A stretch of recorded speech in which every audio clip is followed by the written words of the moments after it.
On March 28 this year, the Chinese government has released their white paper on Tibet titled Human Rights in Xizang in the New Era. This is their 16th paper on Tibet since 1992. The document is China's continual effort to feed the international community with false narratives on Tibet. Today we are joined by Lekshey, the spokesperson of the Central Tibetan Administration, for an in-depth discussion on this document and shed light on the current political status of Tibet. Lekshey, thank you for being here with us. It's a pleasure. Thank you. So I would like to begin by asking, this year's paper is their 16th edition since 1992. How has the Central Tibetan Administration been taking or countering their false narratives? So over the last so many decades, China has published many so-called white papers on Tibet. And this is not a new thing for us. When you look at this white paper, one thing we are looking forward, because the title itself is about human rights. And when you look at the human rights issues inside Tibet, it's being very disturbing. Right? The present conditions inside Tibet is horrible. Right? So therefore, instantly, when you look at the white paper, they said many glorious things about the developments, happiness, prosperity, and all these things. But actual terms, when you look at, they focus on their own self-centered interest of stability. Right. So for their party stability, for their regime stability, they are introducing this development, right, and make the people understand or feel that everything is good and happy inside Tibet. But where is the freedom of movement, freedom of speech, freedom of expressions, freedom of choosing the religions, belief? There's nothing in this paper. All they talk about is about sustenance spaces, right? And by inducing development. So therefore, this did not give a clear picture about the human rights issues. And we condemn this by saying that what China has been saying for the last so many decades, right, it doesn't fulfill the aspirations of Tibetan people. And in this paper, it's the same kind of I would say, misinterpretations of what is really happening inside Tibet. So talking about the infrastructural development, as they say in the book, does the CTA acknowledge these developments? Is it actually benefiting Tibet and the Tibetan people? So when you look right from the Chinese occupation, right, what they have done is, as being a new colonial state, right, they try to put so much of focus on infrastructural developments. Right from the beginning, they started building roads and then railways. And now there is a projection of building many airports inside Tibet. But the big question for us is for whom? Right, Tibet being, I would say that Tibet geographically, right, is being something different from others, because this is roof of the world and it's being prone to seismic zones. So at this fragile ecosystem, if you put so much of pressure on the ecology, the ecosystem will get disturbed. So therefore, we have a tradition of preserving the Tibet ecosystem for so long. Now, over the last 60, 70 years, there is a huge distractions, right? So right now, when you look at Chinese developments, right, ultimately, right, they focus only on their own stabilities. Their focus is not on helping the Tibetan people to get more accessible roads, more accessible information and all, but it is about their own benefits. And we are just free riders, right? So therefore, what we are saying right now is, this white paper, they've been talking about, this time they are talking about human rights. Last time they are talking about development, governance and all, and they talk many things over the last so many years. But at the end, they are not touching upon the real issue. The real issue is the conflict, the Sino-Tibetan conflict, which has to be resolved. So moving along the discussion around developments, in this document, China claims to have made several developments in areas like poverty reduction or economic progress or education or healthcare. But I would like to ask you, at what cost does these developments come at? See, in this world, everybody need to be developed, right? Because the Tibetans also, they've been arguing that no, Tibet past was feudalistic, not developed and all. But if we were given a chance, will develop. We are in exile right now for the last 60 years, and we have proven to the world that we are thriving. We are resilient in our own ways, right? So therefore, see, China's development tactics or China's arguments in this paper by showing that they have developed Tibet doesn't work well, right? Doesn't suit well with the Tibetan aspirations. So for the Tibetans, right, the main human rights perspective which we think about is the preservation of Tibetan identity, Tibetan culture, right, Tibetan language, Buddhist values, livelihoods. So these are to be preserved, right?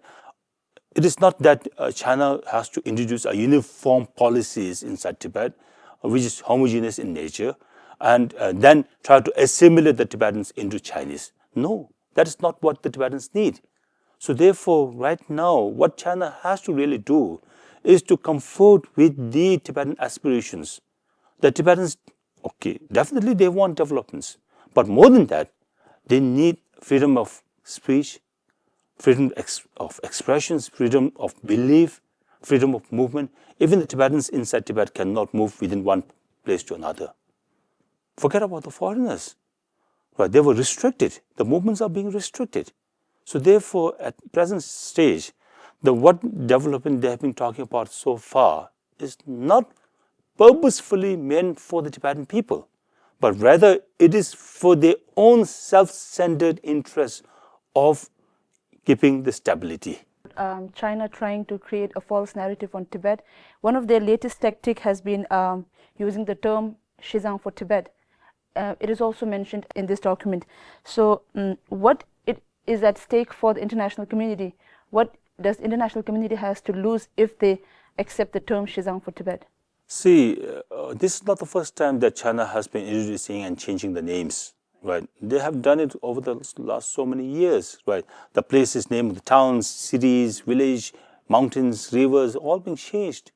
Right, but somehow at this time, not just in this white paper, in the previous white paper in 2023, they used these Xizang words. But somehow the world need to understand that, right, for the English-speaking audience, it is not Xizang, it is Tibet, which has been used all through the centuries, right? When you look at the records, all through centuries, for the English speakers, it is Tibet, not Xizang. But for China, they felt that Tibet issue is, over the years, has become more internationalized, right? It's true, because we over the last so many years, people might have thought that, oh, Tibet issue is just another issue, which they don't have to care. But now people realize that Tibet issue is an international issue. So they try to de-associate Tibet, right, from the international communities by giving different names, right? This time, Xizang for the Tibet, right? They have done it earlier. They failed it over the last so many years. They did Xizang, but they failed. But they try to revoke and try to be more aggressive in using this word. Not just within China, but they are letting other countries to also, right, narrate the same words. But in a way, right, in Chinese words, yes, it's been there for years. But it cannot supplement, it cannot be translated into, right, and then changed into Xizang. So there is an issue. Second thing is Xizang, because in this paper also, right, when they talk about Tibet or Xizang, whatever, they only concentrate on so-called Tibet Autonomous Region. So for us, if it's Xizang or Tibet, it's not Tibet Autonomous Region alone. It is all the 3 provinces of Tibet. It's composite of all the 3 provinces of Tibet. So therefore, this paper also does not take care of all the 3 regions of Tibet. Right? It only focuses on one part. So therefore, we object to that also. For us, Tibet means 3 provinces of Tibet. Xizang means 3 provinces of Tibet. Right? So it is not just one province or one region, right, which they are claiming. So as my last question, I would like to ask you, what is the current political status of Tibet in the international arena? In the international arena, especially after the COVID, right, there are lots of people they are talking about and showing concerns about Tibet, right? And why? Because they understood that what China has been doing is not benevolent. They are belligerent, right? They are playing the hard politics of crushing people by coercions, right? Using different tactics among the international system. So now they realize that something is going bad inside China, particularly with Tibet, right? And Tibet issue and the conflict has remained for so long. And then when they looked at the Tibet issue, they had got a new sense that it is not just the Tibetan people's issue. It is the global issue that they need to be part of it. So therefore, I think, yes, Tibet remains an international issue. The only concern is that, yes, we are not looking for the past, right? We are not arguing about the past. We are not contemplating about the past, but rather we are progressive. We look forward to the future and to resolve this Sino-Tibetan conflict so that it will be beneficial for the Tibetans and the Chinese and the global community.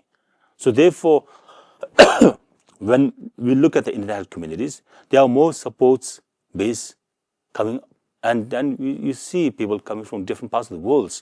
And we have His Holiness, right? And whose leadership, benevolent leadership, has spread the message of compassion, love, and trust, right? So people understand those issues, people respect those wisdoms, right? So therefore, they are being connected to the Tibetan than more than ever. So therefore, when we look at China with respect to the Tibet, we felt that China is losing their hands, losing their grips. So therefore, they are coming over and over again with their propaganda mechanisms in issuing so-called white papers on Tibet, right? So therefore, I think China, if they are worried about Tibet, first thing they need to do is to resolve the Sino-Tibetan conflict, and then accomplish the aspiration of Tibetan people. Thank you so much, Lekshey, for sitting down with us for this interview. Thank you. Thank you so much. Thank you for joining us here. I will see you in the next episode of In Conversation with Tibettv.